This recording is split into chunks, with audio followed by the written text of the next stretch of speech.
Welcome to our channel. Today we how to deploy language immersion with Abroadly, quick tutorial step by step clearly. To begin, visit the Abroadly website and log into your account. Once logged in, navigate to the dashboard. Find the language immersion section in the main menu. Click on Create New Program. Select the language you wish to focus on from the drop-down menu. Next, choose your target audience. You will then set the duration of the immersion program. After that, customize your program with specific goals and themes. Add activities that will enhance language learning. You can include cultural experiences or local excursions in this section. Once you've added all relevant information, review your program details. If everything looks good, click on Save and Publish. Now, promote your immersion program through various marketing channels. Monitor enrollments through the dashboard. Engage with participants by providing ongoing support. Finally, gather feedback once the program is complete to improve future offerings. If the page does not load, refresh the browser or try again in a private or incognito window.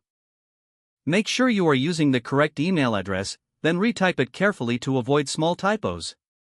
If your password is not accepted, use the reset option and create a new strong password you can remember. Check your spam folder for verification or security emails, then complete any requested confirmation steps. Enable two-factor authentication if available to improve account security and reduce unauthorized access risk. After signing in, review your profile details so your contact information and settings are accurate and current. If you see an error message, note it down and try again after restarting your device and internet connection. Log out when you finish, especially on shared devices, to keep your account and payment information secure. If the page does not load, refresh the browser or try again in a private or incognito window. Make sure you are using the correct email address, then retype it carefully to avoid small typos.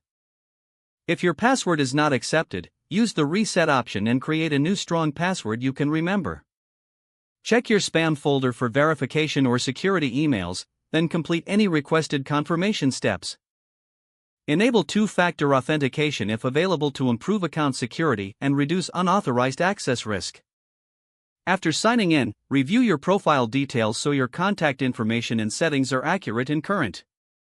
Don't forget to like this video and subscribe to our channel for more step-by-step tech guides.